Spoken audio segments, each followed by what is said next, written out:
الدین الخالص. ایک پکے اور سچے مسلمان کا راس المال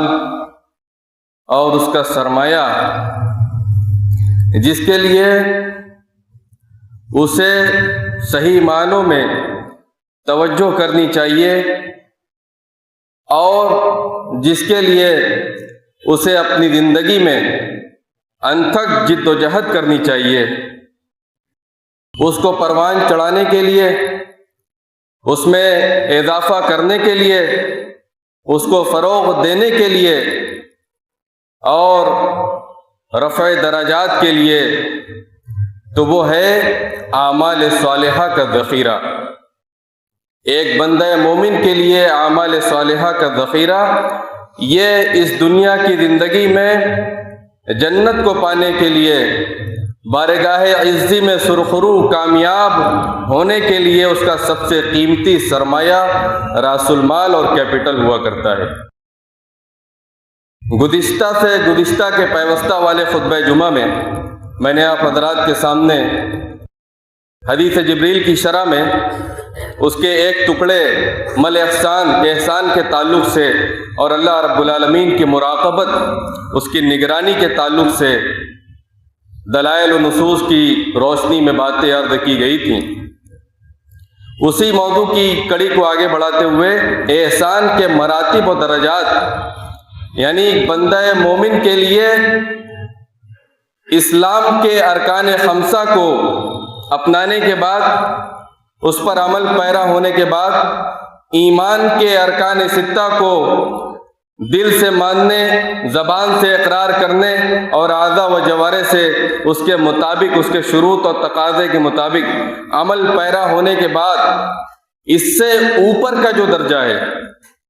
اس سے اعلیٰ جو درجہ ہے، جو دین کے بنیادی درجات و مراتب میں سے ایک ہے، جو اسلام اور ایمان سے بڑھ کر اس کا درجہ احسان کا، اس کے کچھ مراتب ہیں. حدیث جبریل میں نبی کریم صلی اللہ تعالی علیہ وسلم سے حضرت جبریل علیہ السلام نے جب یہ دریافت کیا مل احسان، آپ ذرا بتلائیں کہ اللہ رب العالمین کی عبادت کرنے کا طریقہ کیا ہے؟ تو آپ نے فرمایا کہ ان تعبد اللہ کأنک ترى، تم اللہ کی عبادت اس طرح کرو گویا کہ تم اللہ کو دیکھ رہے ہو، یعنی دل سے.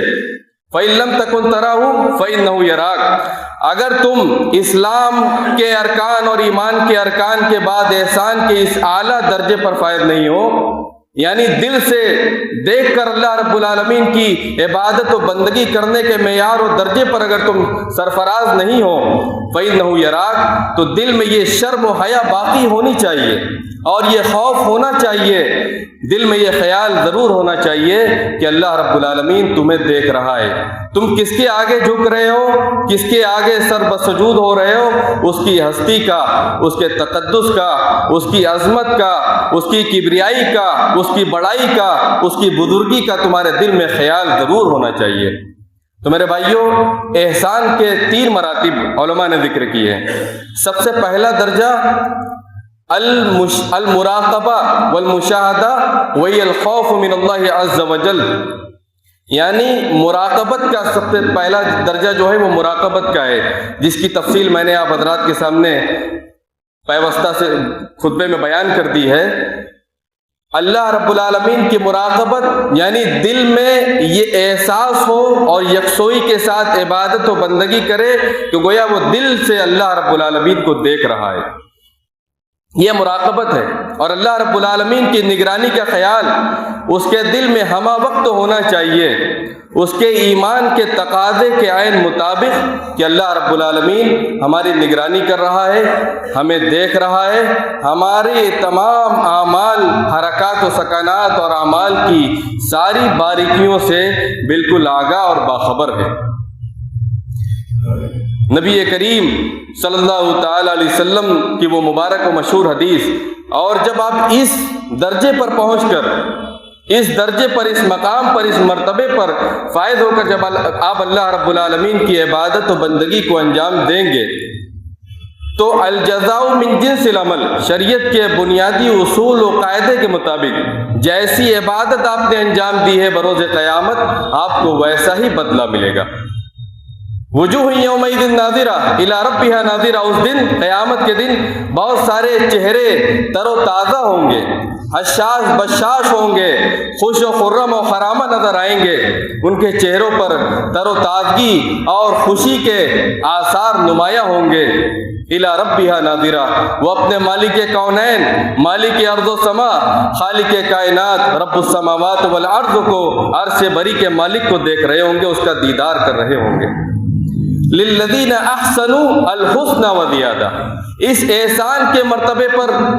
اس درجے پر پہنچ کر جو اللہ رب العالمین کی عبادت و بندگی کرنے والے ہیں، اس کی مراقبت کا خوف ہمیشہ دلوں میں بسا کر اس کی عبادت کو انجام دینے والے ہیں، اور حیا، اللہ رب العالمین سے شرم و حیا کرتے ہوئے عبادت کو انجام دینے والے ہیں، ایسے محسنین کے لیے، ایسے نیکوکاروں کے لیے الحسنى وزیادہ، حسنہ اور زیادہ، یہ دو انعام اللہ رب العالمین بروز قیامت انہیں عطا فرمائے گا۔ یہ حسنہ و زیادہ کی تفسیر میں نبی کریم صلی اللہ تعالیٰ علیہ وسلم فرماتے ہیں، صحیح بخاری کی روایت میں حضرت ابو ہریرہ رضی اللہ تعالیٰ عنہ اس حدیث کے راوی ہیں، فرماتے ہیں نبی کریم صلی اللہ تعالیٰ علیہ وسلم، اذا دخل اہل الجنت الجنہ، جب جنتی جنت میں داخل ہو جائیں گے، قال اللہ تبارک و تعالیٰ تريدون شيئا ازيدكم، اللہ رب العالمین پھر جنتیوں سے مخاطب ہو کر یہ ارشاد فرمائیں گے، کیا تمہیں اس جنت کو پانے کے بعد، الحسنہ، وہ جنت کو مل جانے کے بعد تمہیں اور زیادہ مزید کسی نعمت کی چاہت ہے، طلب ہے، آرزو ہے، تمنا ہے؟ تو وہ جواب دیں گے جنتی، الم تبیض وجوہنا وتدخلنا الجنہ وتنجینا من النار، اے پروردگار عالم، کیا تو نے ہم پر اتنا زیادہ انعام و اکرام اور احسان نہیں فرمایا کہ ہمیں جنت کی نعمتوں سے مالا مال کیا، ہمارے چہروں کو تر و تازگی عطا فرمائی، جنت کی نعمت سے مالا مال کیا اور جہنم سے چھٹکارا دیا، کیا اس سے بڑھ کر بھی کوئی نعمت ہو سکتی ہے؟ قال فیکشف الحجاب، نبی کریم صلی اللہ تعالی علیہ وسلم بیان فرماتے ہیں کہ اللہ رب العالمین اپنا حجاب، اپنا پردہ ہٹا دے گا۔ حجاب النور لو کشفت لاحرقت سبحات وجہی من انتہی الیہ بصرہ، اللہ رب العالمین کا جو حجاب ہے وہ مکمل سراپا نور ہے، اگر اس کائنات کے باقی رہتے ہوئے، اس کائنات کے وجود پذیر رہتے ہوئے اس دنیا کی زندگی میں اللہ رب العالمین اپنے نور کے پردے کو ہٹا دے، اس کو کھول دے، لَأَحْرَقَتْ سُبُحَاتُ وَجْهِهِ مَنْ انتَهَا إِلَيْهِ بَصَرُهُ، کائنات کا کوئی حصہ ہے جو اللہ رب العالمین کی نظر سے مخفی ہو؟ فرمایا کہ پوری کائنات، سارا نظام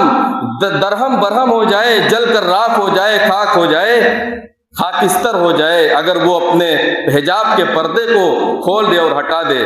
تو یہ دنیا کی زندگی میں جو بینائی اور جو روشنی اللہ رب العالمین نے ہماری آنکھوں میں عطا فرمائی ہے، وہ اس آنکھ سے اس کائنات کے رب کا دیدار کرنا ممکن اور محال ہے، ناممکن اور محال ہے۔ اور وہی حضرت موسیٰ علیہ السلام کے واقعے میں تجلی کا وہ واقعہ میں بس اشارہ کرتے چلو، ذکر نہیں کروں گا۔ تو یہ جنت میں جانے کے بعد وہ جنتی جو احسان کے درجے پر، اسلام اور ایمان کے شروط و تقاضے کو پورا کرنے کے بعد احسان کے اعلیٰ ترین مقام و مرتبے پر اللہ رب العالمین کی عبادت و بندگی کو انجام دینے والے، اللہ رب العالمین ان کو اپنا دیدار نصیب فرمائے گا۔ فیکشف الحجاب، اللہ رب العالمین اپنا پردہ ہٹا دے گا۔ فما اعطوا شیئا احب الیہم من النظر الی اللہ عز وجل، تو ان کو اس وقت جو جنت کی نعمتیں ملی ہوں گی، جو اللہ رب العالمین کے سامنے انعام و اکرام کا انہوں نے ذکر کیا، اس اللہ رب العالمین کی اس نعمت کے سامنے وہ ساری نعمت ان کو ہلکی معلوم ہوگی، اور اس سے بڑھ کر محبوب ترین کوئی نعمت انہیں عطا نہیں ہوگی، کوئی انعام و اکرام انہیں اور اعزاز اور تشریف اور شرف و منزلت اور مقام و مرتبہ انہیں حاصل نہیں ہوگا جو اللہ رب العالمین کا دیدار کرنے میں انہیں حاصل ہوگا۔ تو نبی کریم صلی اللہ تعالی علیہ وسلم نے اسی آیت کریمہ کی تلاوت فرمائی، للذین احسنوا الحسنى وزیادہ، جو احسان کے مرتبے پر فائز ہو کر صحیح معنوں میں اسلام اور ایمان کے تقاضے کو پورا کرتے ہوئے اللہ رب العالمین کی عبادت و بندگی کو انجام دیتے ہیں، اس کے اعلیٰ مراتب پر فائز ہو کر ان کے لیے جنت کی نعمت پانے کے ساتھ ساتھ اللہ رب العالمین کا دیدار بھی انہیں نصیب ہوگا۔ تو میرے بھائیوں، احسان کے اس درجے کے بعد، مراقبت کے اس درجے پر فائز ہونے کے بعد، لا محالہ انسان کے اندر بنی آدم کے اندر، اللہ کے مومن بندے کے اندر حیا کا درجہ اس کے اندر شامل ہو جاتا ہے۔ اللہ رب العالمین سے اس کو شرم و حیا آتی ہے کسی بھی کام کو کرنے میں، چاہے گناہوں کا کام ہو، معصیت کا کام ہو، یا کوئی بھی منکر کام ہو، خلاف شرع امور قانون الہی کام ہو، تو اس کو شرم و حیا محسوس ہوتی ہے، اور وہ ہمیشہ ہمہ وقت ہر صورت و حال اس کے دل میں یہ خیال ہوتا ہے کہ اللہ رب العالمین ہماری نگرانی کر رہا ہے، وہ ہمیں دیکھ رہا ہے۔ سورہ نساء میں اللہ رب العالمین نے بیان فرمایا، یستخفون من الناس ولا یستخفون من اللہ وهو معهم اذ یبیتون ما لا یرضى من القول وکان اللہ بما یعملون محیطا۔ وہ لوگوں سے تو چھپ سکتے ہیں لیکن اللہ سے نہیں چھپ سکتے، اور جب وہ راتوں کو اپنے خفیہ معاملوں کے مشورے کر رہے ہوتے ہیں، اس وقت بھی اللہ رب العالمین ان کے ساتھ ہوتا ہے، جو اس کی ناراضگی کے کلمات اپنی زبان سے ادا کر رہے ہوتے ہیں۔ اللہ رب العالمین راتوں کے ان کے خفیہ مشوروں کو کرتے وقت ان کے ساتھ موجود ہوتا ہے۔ وَكَانَ اللَّهُ بِمَا يَعْمَلُونَ مُحِيطًا، اور اللہ رب العالمین ان کے تمام اعمال کا جو وہ کر رہے ہیں اس کا احاطہ کیے ہوئے۔ میرے بھائیوں، اللہ رب العالمین ان کے ساتھ ہوتا ہے، موجود ہوتا ہے، اس پر ساری تفصیل گزر چکی ہے۔ نبی کریم صلی اللہ تعالی علیہ وسلم کی وہ معروف و مشہور حدیث فرماتے ہیں نبی کریم صلی اللہ تعالی علیہ وسلم، اذا قام ان احدکم اذا قام یصلی فانه یناجی ربہ اور ربہ بینہ وبین القبلہ، کہ جب تم میں سے کوئی نماز کے لیے کھڑا ہوتا ہے تو وہ اپنے رب سے، اپنے خالق و مالک سے سرگوشی کر رہا ہوتا ہے، مناجات کر رہا ہوتا ہے، یا اس کا رب اس کے اور قبلہ کے درمیان ہوتا ہے۔ اور اس حدیث کے بعد وہ مشہور حدیث بھی ہم شامل کر لیتے ہیں۔ فرماتے ہیں نبی کریم صلی اللہ تعالی علیہ وسلم ایسے بندوں کے تعلق سے جو احسان کے، مراقبت کے عنصر کو دلوں میں پیدا کر لینے کے بعد حیا جیسی ایمانی غیرت اور صفت کو اپنے اندر سموئے ہوئے ہوتے ہیں، نبی کریم صلی اللہ تعالی علیہ وسلم فرماتے ہیں حدیث قدسی میں اللہ رب العالمین ارشاد فرماتے ہیں، انا عند ظن عبدی بی، میں اپنے بندے کے گمان کے مطابق ہوا کرتا ہوں، وَأَنَا مَعَهُ إِذَا ذَكَرَنِي، اور جب بندہ مجھے جب مجھے یاد کر لے، میرا ذکر کر لے، اس کے دل میں میری یاد آ جائے اور میری یاد اس کے دل کو جھنجھوڑے اور اس کا دل تڑپے میری یاد سے، تو میں اس کے ساتھ ہوتا ہوں اس کی مدد کرنے کے لیے۔ فَإِن ذَكَرَنِي فِي نَفْسِهِ ذَكَرْتُهُ فِي نَفْسِي، اگر بندہ اپنے دل میں مجھے یاد کر لیتا ہے، میرا ذکر کرتا ہے، نماز پڑھنے کی شکل و صورت میں، قرآن کی تلاوت کی شکل و صورت میں، یا اللہ رب العالمین سے ڈر کر اس کی یاد میں، اس کے خوف سے لرزہ ہو کر لوگوں کی مدد کرنے کی شکل میں، صدقات و خیرات کرنے کی شکل میں، یا دیگر اعمال صالحہ اور خیر کے کاموں کو انجام دینے کی شکل میں، جب وہ بندہ یاد کرتا ہے تو مجھے، تو میں بھی اسے یاد کرتا ہوں اپنے دل میں۔ اور اگر بندہ مجھ سے قریب ہوتا ہے، وَإِن تَقَرَّبَ إِلَيَّ شِبْرًا، ایک بالش کا اگر بندہ مجھ سے قربت بڑھاتا ہے، میرا تقرب حاصل کرنے کی کوشش کرتا ہے، تَقَرَّبْتُ إِلَيْهِ ذِرَاعًا، تو میں ایک ہاتھ اس سے قریب ہو جاتا ہوں۔ وَإِن تَقَرَّبَ إِلَيَّ ذِرَاعًا تَقَرَّبْتُ إِلَيْهِ بَاعًا، اور اگر ایک ہاتھ بندہ مجھ سے قربت بڑھاتا ہے، میرے تقرب کے، میرے پسندیدہ اعمال یعنی اعمال صالحہ کو انتہا تک جا کر پہنچ کر اس کو انجام دینے والا ہوتا ہے، تقربت الیہ باعا، تو میں دو ہاتھ یعنی جتنا وہ قریب آتا ہے اس سے ڈبل، اس کا دوگنا میں اس سے اپنی قربت بڑھا لیتا ہوں، اور میری مدد اور عنایت اس کے شامل حال ہوا کرتی ہے۔ فَإِنْ أَتَانِي يَمْشِي أَتَيْتُهُ هَرْوَلَةً، اگر بندہ چل کر میرے پاس آتا ہے تو میں دوڑ کر اس کے قریب ہو جاتا ہوں۔ اور جب یہ صفت پیدا ہو جائے تو شواہد موجود ہیں کہ اللہ رب العالمین کو یاد کر کے اس درجے پر فائز ہو کر جب بندہ مراقبت کے اس عنصر پر چلا جاتا ہے تو اللہ رب العالمین کی ہیبت، اس کی تعظیم، اس کی جلالت و منزلت اور اس کی قدر و منزلت اس کے دل میں اس قدر جاگزی ہو جاتی ہے، وہ اس کو حرز جاں بنا لیتا ہے، پھر کبھی بھی اللہ رب العالمین کی نافرمانی کے کام کرنے کی اس کے اندر جرأت پیدا نہیں ہوتی ہے، اور اس کا نفس اس کو خواہشات کے مطابق زندگی گزارنے پہ آمادہ نہیں کرتا، اس سے کنارہ کش رہنے پر اس کو مجبور کر دیتا ہے۔ اور ایسا انسان شیطان کے حربوں سے، اس کے مکر و فریب سے، اس کی چالوں سے، اس کی احتیالی تدابیر سے محفوظ رہ جاتا ہے، بچ جاتا ہے۔ تو میرے بھائیوں، یہ مراقبت کا عنصر دل میں پیدا کر لینے کے بعد حیا ایمانی، اللہ رب العالمین سے ایمانی حیا کو اپنے دل میں پیدا کر لینے کے نتیجے میں اللہ رب العالمین اپنے بندے کو یہ اعزاز اور شرف و منزلت عطا فرمایا کرتے ہیں، اس کو یہ فضیلت حاصل ہو جایا کرتی ہے۔ اس کے بعد احسان کا جو تیسرا درجہ ہے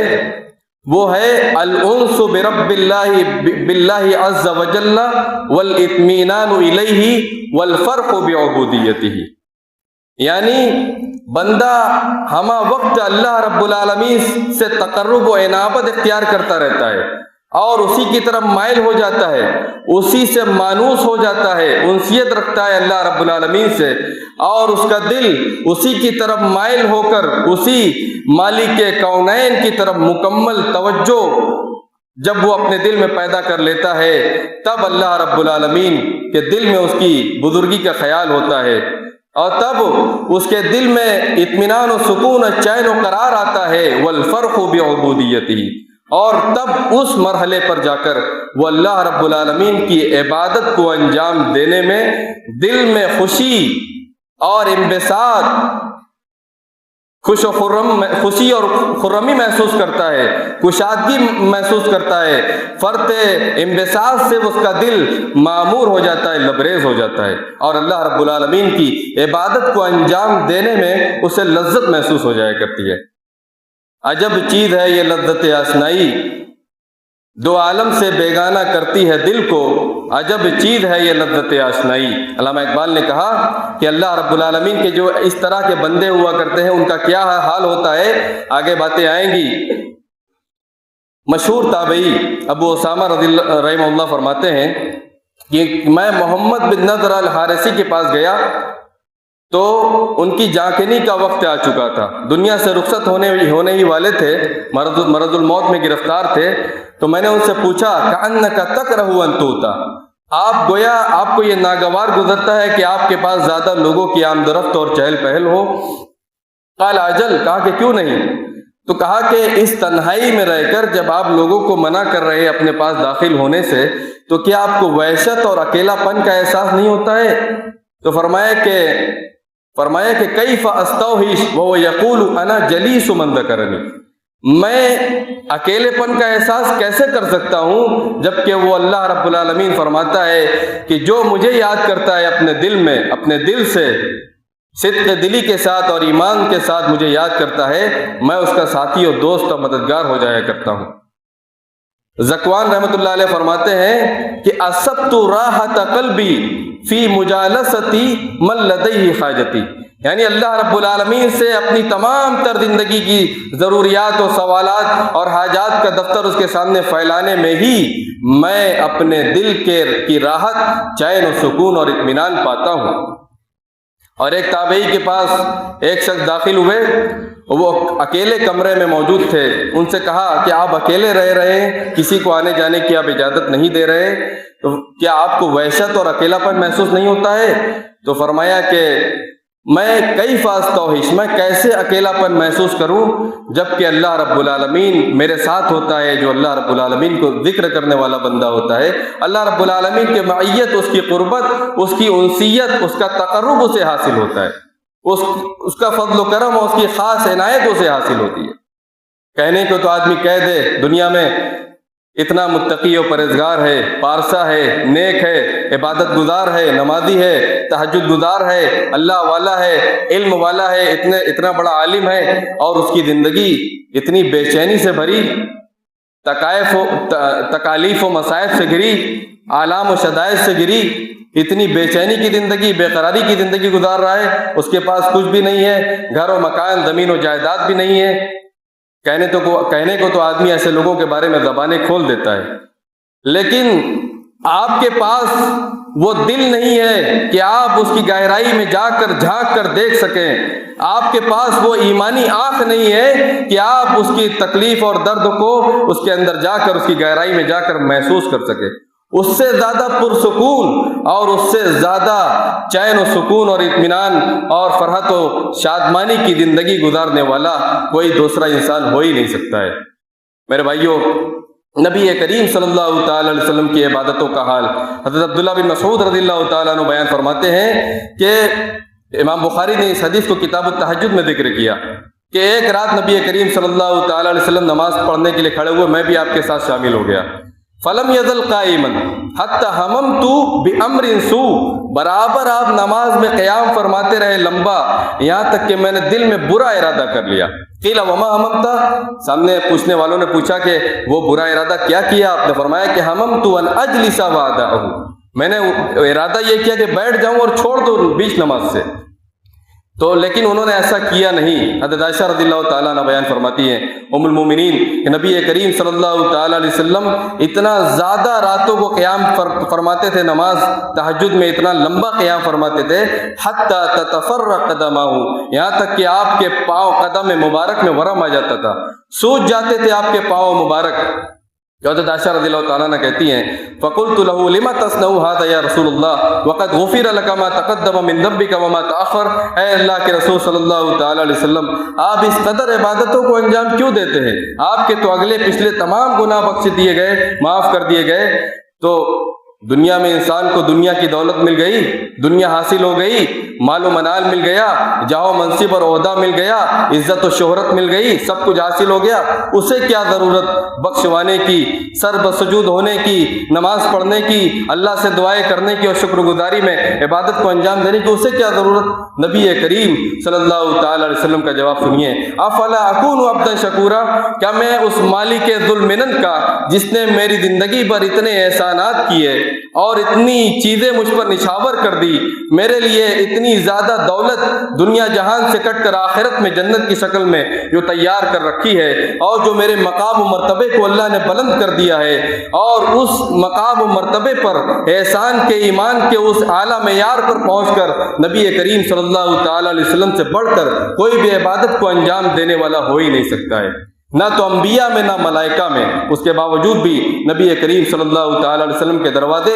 سب کے لیے کھلے ہوئے تھے، آپ کسی سے کٹ کر دنیا میں زندگی نہیں گزارتے تھے، آپ اپنے صحابہ کے ساتھ اٹھتے بیٹھتے بھی تھے، اپنے نفس اور اپنے بیوی بچوں کی، بال بچوں کے، اہل و عیال کی دیکھ بھال بھی کرتے تھے، اور حقوق العباد میں آپ سب سے زیادہ اللہ رب العالمین کے کامل بندے اور انسان تھے۔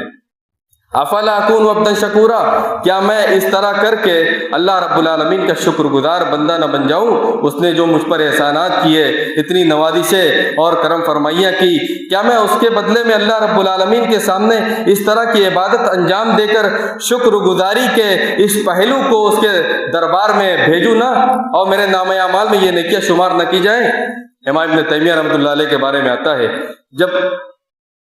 ان کو جیل کے کمروں میں بند کر دیا اور دربان سجان جو ہے